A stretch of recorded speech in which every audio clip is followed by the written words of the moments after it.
Sean todos bienvenidos a Escarbando.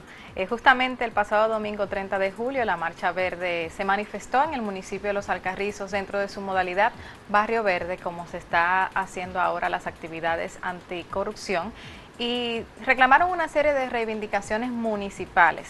Entre ellos está el arreglo del hospital Calventi de la zona, también arreglo de calles, parques, la ampliación de un cementerio y otros puntos esenciales que reclamaron los municipios de Los Alcarrizos. No solo estuvieron los municipios de Los Alcarrizos, sino también Pantoja, Los Girasoles y otros barrios aledaños a este municipio. Desde horas de la mañana, bueno, desde tempranos días, desde antes, la semana pasada, los miembros de Marcha Verde hicieron hincapié en el hecho de que la asistencia era esencial, más allá de los moradores de Los Alcarrizos, sino esa ayuda de los pobladores que exigen que se termine la corrupción en la República Dominicana y el fin de la impunidad, como está reclamando Marcha Verde desde enero y desde antes del mes de diciembre del año 2016. Yo creo, Carla, que ha sido un acierto de este importante movimiento social que es Marcha Verde, digamos que dar ese calentamiento periódico en diversos barrios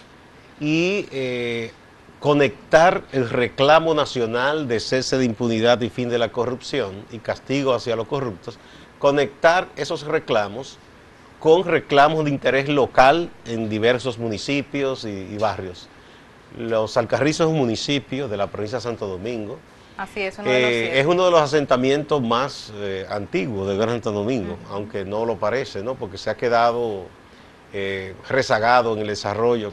Hay muchos problemas en Los Alcarrizos, faltan servicios, muchas calles que necesitan reparación, el sistema de aguas sanitarias no llega a todas partes, ¿no? El sistema de cloaca. Hay muchos problemas de inseguridad, falta de alumbrado público, vías que deben ser mejor vigiladas, ampliadas, y ni qué decir de muchas viviendas que requieren acondicionamiento, reparación. En Los Alcarrizos precisamente han intervenido de manera muy puntual organizaciones no gubernamentales como Techo, en varias ocasiones, y Hábitat, y han hecho algún tipo de incidencia y ayuda con jóvenes voluntarios, pero eso es simplemente como una gota en el océano. Se requiere que el Estado intervenga de manera más decisiva. Es importante entonces que la gente de Los Alcarrizos se empodere, y qué bueno que dio el respaldo a esta manifestación de ayer de Marcha Verde. Seguirán otras manifestaciones. Hay que recordar que Marcha Verde, después de la gran marcha del 16 de julio, la madre de todas las marchas, informó que iba a un proceso de consulta interna y reflexión para tomar la decisión sobre los próximos pasos a dar. La gente está a la espera de que se haga ese anuncio de Marcha Verde. Es un movimiento que, mientras tanto, continúa fortaleciéndose, lejos de debilitarse. Y que justamente Los Alcarrizos se volvió municipio debido a la cantidad de barrios o subbarrios que hay dentro de ese sector, que es bastante amplia la población que vive en la zona y que obviamente necesita esa ayuda en cuanto, por lo menos el arreglo de sus calles, para que la gente tenga un acceso mejor a sus viviendas, que en muchas ocasiones se han encontrado casitas en mal estado, callejones, personas que necesitan más allá de una fundita o de una cajita, sino una ayuda más amplia del Estado Dominicano. Y esas fueron una de las peticiones que hicieron los municipios de Los Alcarrizos. O sea, denunciaron un desfalco de más de 150 millones también de parte de la alcaldía de la zona, que en muchas ocasiones municipios han manifestado de que tristemente no se ha hecho nada al respecto, a pesar de que hubo una auditoría de la Cámara de Cuentas que dio a conocer ese desfalco, como ciertas auditorías que se han dado a conocer aquí en la República Dominicana y que a fin de cuentas nunca se ha hecho nada. Entonces ellos reclaman que por qué dejan que se roben ese dinero, pudiendo haber una inversión más allá, como en escuelas, en iglesias, en cementerios, en parques para la recreación de los adolescentes y niños de la zona, y otras peticiones que hicieron durante esta marcha. Bueno, Los Alcarrizos, la gente básicamente vive muchos son transportistas, otros trabajan fuera de esa zona, tienen que transportarse o hacia otro municipio de la provincia de Santo Domingo o hacia el Distrito Nacional, para laborar y regresan. Entonces, por eso, de hecho, ese tramo de la autopista zona, sí, es muy transitada y también precisamente en las horas en que ya va oscureciendo, igual que en las horas tempranas del día, es que ocurre la mayor cantidad de asaltos, porque los delincuentes aprovechan que hombres y mujeres, o a veces estudiantes, salen o regresan a sus hogares para sorprenderlos y robarles. En los que viven propiamente de actividades dentro de los Alcarrizos, es una comunidad que, bueno, hay comercio. sí, bastante. Ya dijimos el transporte, muchas microempresas. Y aunque cerca de ahí se han instalado algunas empresas grandes, que quizás hay una porción de sus obreros que viven en los Alcarrizos, como es el caso de la cervecería La Brahma. La Brahma. AMBE, la empresa AMBEF. transnacional, sí, es relativamente cerca de los Alcarrizos, que tiene sus principales instalaciones, pero esta zona necesita de más que de la ayuda, de la intervención decidida del Estado para mejorar las condiciones de vida de sus habitantes y darles mayores oportunidades. Y ciertamente tú mencionabas la alcaldía. La descentralización de los grandes ayuntamientos ha sido positiva porque eso concentra los servicios, se supone, en cada localidad, pero debe haber mayor supervisión y fiscalización y consecuencia para aquellas alcaldías que incumplen con el manejo adecuado de los recursos. Y sobre esta alcaldía ha habido muchas denuncias hace años y de verdad que no se ha hecho nada que uno sepa para por lo menos llamar la atención de esas autoridades y pedirles cuenta por ese manejo inadecuado de los fondos que corresponden a los municipios de los Alcarrizos, no son de la propiedad de los alcaldes ni de los regidores y esas cosas. Interesante que la Marcha Verde siga, como dijimos, yendo a las comunidades. Vamos a ver cuáles son los próximos pasos de este importante movimiento, que mucha gente ha comenzado a debatir si debe convertirse en una opción político-electoral o tratar de pactar con alguna organización o una coalición político-electoral, o simplemente debe quedarse siendo lo que es, un pujante, un movimiento social que ha llevado a decenas de miles de personas, yo diría que cientos de miles, si se suman todas las marchas. Se han unido por una sola causa. Exacto, y eso hacía muchos años que no se veía en la República Dominicana, además con una duración, ya lleva más de medio año, sí, y no se ha desistido. Eso es raro verse en un movimiento social que no se desinfle y que no se vaya disminuyendo. Y que justamente la Marcha Verde culminó una primera etapa, que fue el pasado 16 de julio, ellos mencionaron que era, y realmente fue así, porque se vio la masificación de personas que asistió, la madre de las marchas, pero anunciaron en ese entonces que seguirían, como vemos este acto que se hizo en los Alcarrizos, yendo a los barrios, no solo haciendo marcha y solicitando una serie de reivindicaciones necesarias para los sectores del distrito de Santo Domingo y de otras provincias, sino también concientizando a la gente. Vimos en pasados domingos cómo varios miembros de la marcha se acercaban a los pueblos, se sentaban en sillitas y le explicaban cómo es que está funcionando el sistema del Estado Dominicano, cómo está afectando la corrupción a cada bolsillo de cada ciudadano, los impuestos, otras cosas también que nos hacen daño, explicándole a cada uno qué hacer. Y justamente ayer anunciaron que este próximo 6 de agosto irán a Nagua a hacer también una pequeña marcha en petición de reivindicaciones que también se están exigiendo en esta provincia de la República Dominicana. Bueno, vamos entonces ahora a una breve pausa, Carla.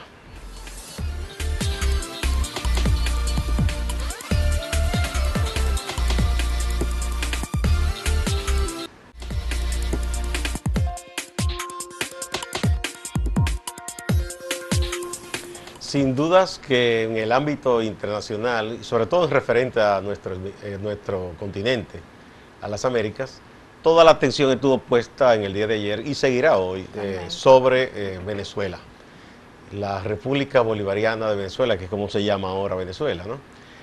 Ayer se celebraron unas votaciones especiales que habían sido organizadas y convocadas por solicitud del presidente Nicolás Maduro. Él se ampara en varios artículos de la Constitución para haber pedido este llamado a una constituyente. Se eligieron en esas votaciones 500 y tantos legisladores constituyentes, cuya única función será, se constituyen en la principal autoridad una vez que sean juramentados, y ahí tendrán la potestad de cambiar la Constitución. Pero en ese cambio de la Constitución podrán establecer cualquier cosa en la nueva Constitución, y eso es lo que atemoriza a mucha gente dentro y fuera de Venezuela de qué podría ocurrir.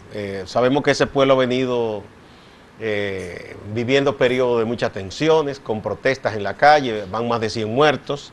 Ayer mismo hubo 10 muertos. 10 personas muertas. Se acusan unos y otros, la oposición acusa al gobierno, el gobierno acusa a la oposición. Y en los resultados de ayer hay que decir lo siguiente, Carla. Venezuela tiene una población de 31.500.000 y pico de habitantes, ¿no? De esos 31 millones y pico, el padrón electoral está constituido más o menos por 19.500.000 venezolanos y venezolanas. El gobierno, o sea, las autoridades oficiales del Consejo Nacional Electoral, ha dicho que votó más del 40%. Y que eso es una suma de más de 8 millones de personas. Sin embargo, la oposición ha dicho por diversas vías que ellos también hicieron sus propias contabilidades y que apenas si votó fue un 12%, lo que quiere decir que es un poco menos, un poco más de 2.200.000 venezolanos y venezolanas. Eso es un nuevo motivo de enfrentamiento. La oposición desconoce la validez, la legitimidad de esta consulta. Pero de igual manera, no solo la oposición, muchos gobiernos a nivel internacional, y no digamos gobiernos tan poderosos como Estados Unidos, como la Unión Europea, sino de manera individual en la Unión Europea, Alemania, Francia, España, Gran Bretaña, Italia, han dicho que no reconocen esa legitimidad. Y aquí, en las Américas, además de Estados Unidos, México, Panamá, también tenemos a Brasil, Argentina, Colombia, Perú, no reconocen la validez de este proceso. Y otros gobiernos que antes eran aliados de Venezuela, aunque no han dicho que desconocen, pero han tomado distancia, como es el caso de Uruguay. República Dominicana, incluso, que en las votaciones en la OEA ha insistido en una posición favorable al gobierno de Venezuela, diciendo que se reitera su pedido de diálogo. Ayer se emitió un comunicado de parte del Ministerio de Exteriores y del canciller Miguel Vargas, diciendo que mostraba preocupación por el rumbo que están tomando las cosas en Venezuela. Eso, si se quiere, es un ligero distanciamiento de la posición que hasta el momento había mantenido el gobierno dominicano. Sí, a diferencia de lo que hemos visto del acercamiento de Leonel Fernández como expresidente de la República y también miembro de CONASUR y de otras organizaciones internacionales en ayuda y de negociación entre Venezuela y la oposición. Bueno, entonces justamente el pasado sábado, Leopoldo López y Capriles llamaron a la población, a la oposición, a que no se enfrente en ningún tipo de disturbio, a que no acuda tampoco a la votación de la constituyente. Se negaron por completo a participar, como hemos visto en el transcurso del pasado domingo, pero eso no redujo que sucedieran 10 fallecidos durante todo el proceso electoral de la constituyente en Venezuela el pasado domingo 30 de julio. Vimos muchos disturbios, agresiones, también bombardeos. Hubo unas bombas que se colocaron cerca de cuando iba pasando una comitiva del gobierno en motocicletas que estalló.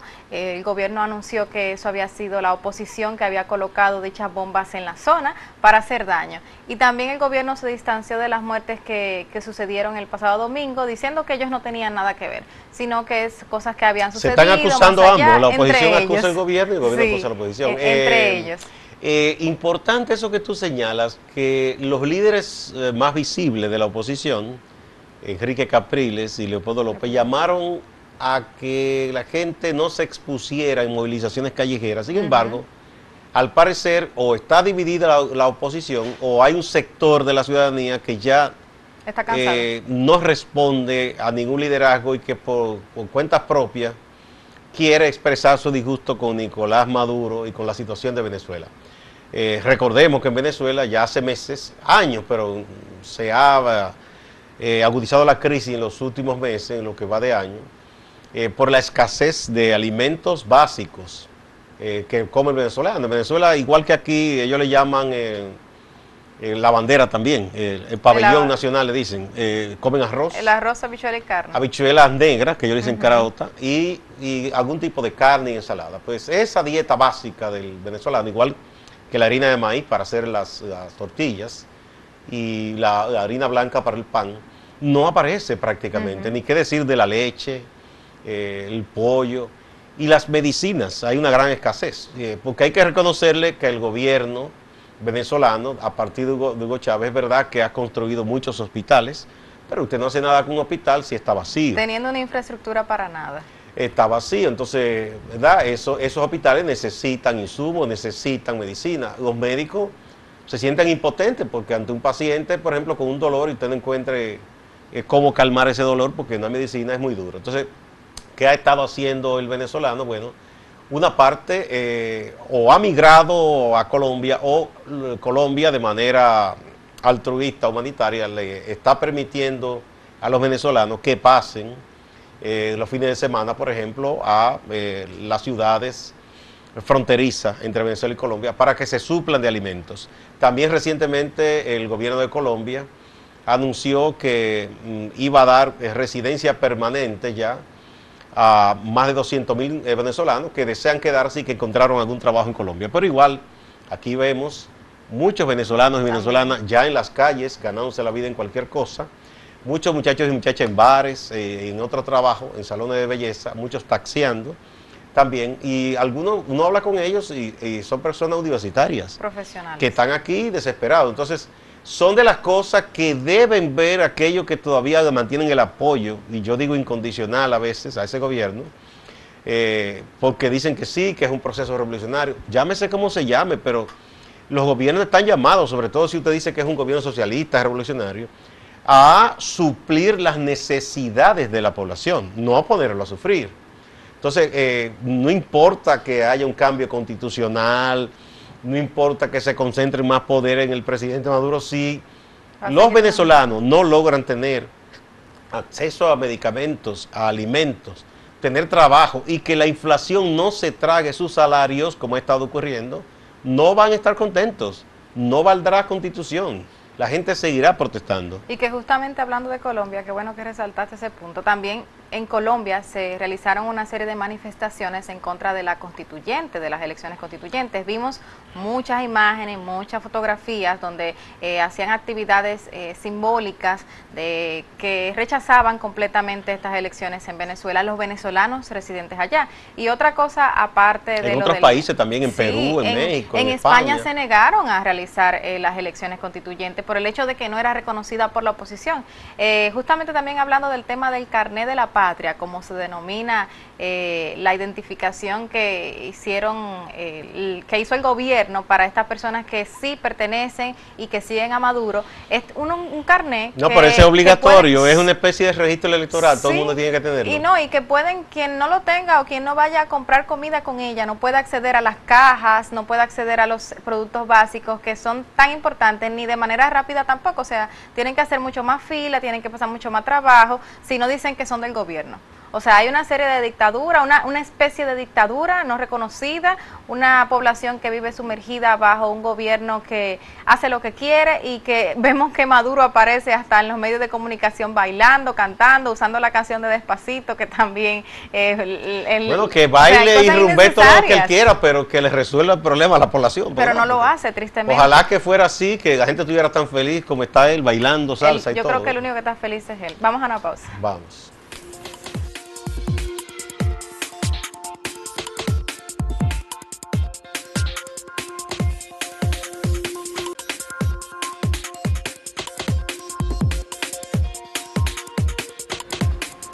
Bueno, y algo llamativo a nivel político y en el sector nacional es el hecho de que los partidos Reformista Social Cristiano y el Partido Revolucionario Dominicano anunciaron su participación en el año 2020 para las elecciones presidenciales de esta época.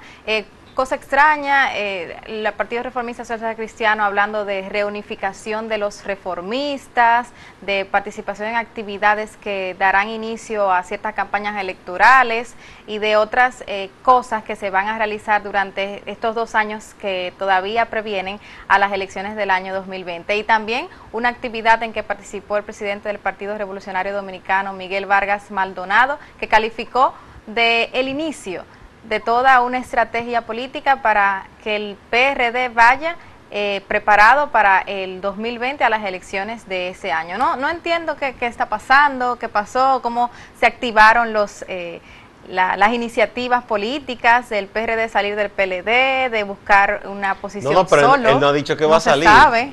No, exacto. Entonces uno se queda como en esa incógnita. ¿Irá o no irá solo? Parece, al parecer, en el caso del PRD, vamos a comenzar por ahí, el PRD ha caído en la misma situación, guardando la distancia, en que hace años cayó el Partido Reformista Social Cristiano, que pactó una alianza con el PLD y no ha podido zafarse de la condición de partido que llaman ahora bisagra, es decir, usado para abrir las puertas a otros, o como diría popularmente el pueblo dominicano, atajando para que otro enlace. Porque no son una ni dos las veces que el Partido Reformista ha dicho que esta vez sí, que ya van a trillar camino por sí solos, que serán poder, que llevan su propio candidato, y al final se rajan y pactan. O ya, como en estas elecciones pasadas, que pactaron formalmente con el PRM, o anteriormente que habían pactado con el PLD y en una ocasión con el PRD también. Y el PRD no sabemos si esta vez, si es verdad que va en serio todo esto, porque tendría lo primero que distanciarse, si usted quiere ser opción de poder, distanciarse del poder y ser oposición, para usted convencer a la gente, ¿no?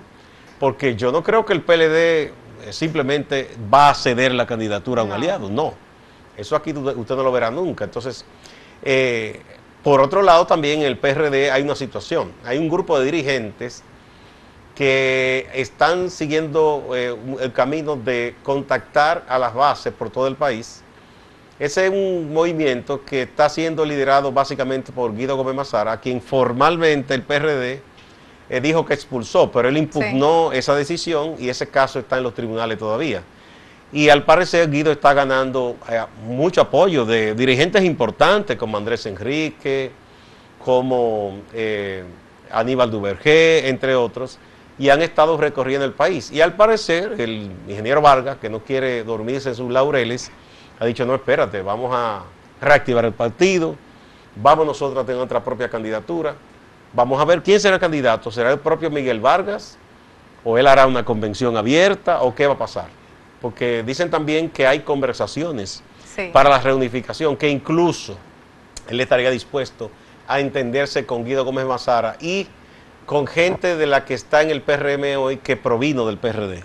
Y que justamente Guido Gómez Mazara es de los pocos que se quedaron en el PRD luego que hubo la división de Partido Revolucionario Moderno y PRD. De los que se quedaron, haciendo la oposición a Miguel. La oposición dentro del mismo partido, que es lo que realmente siempre como que ha rehuido Miguel Vargas Maldonado, quien yo veo que no tiene como indicios, según de lo que he visto sus trabajos como canciller, de desvincularse completamente del PLD. No creo que deje, a mi entender, en cuanto a su manejo, no creo que deje su puesto como para hacer una oposición, al menos, tiene tiempo, tiene 2 años todavía, pero no se le ve como con esas ideas. Bueno, él tiene tiempo y tiene toda la posibilidad si él quisiera, porque Miguel Vargas hace muchos años que es un hombre acaudalado.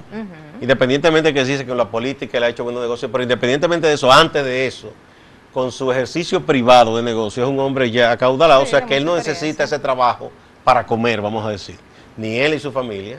Si él quisiera y renuncia de ahí, podría dedicarse a tiempo completo a la política, si es que ese es su objetivo, ser presidente de la República, y sobre todo si quiere promover sus aspiraciones para 2020, porque mientras esté ahí no puede dedicar mucho tiempo a la actividad política, porque ese es uno de los ministerios más importantes que absorbe muchas energías y tiempo de quien ocupe ese cargo. Ahí vimos, por ejemplo, con anterioridad al difunto Carlos Morales Troncoso del Partido Reformista, que aunque era en ese momento el líder del Partido Reformista, prácticamente no hacía ninguna actividad política fuera del Ministerio de Relaciones Exteriores, hasta que incluso falleció. Pero de manera que si Miguel Vargas quiere dedicarse a la política, lo mejor sería que él renuncie a ese cargo y que preste atención a su partido y a las actividades de la política, y sobre todo que se empeñe en reconstruir ese partido que tiene una historia, pero que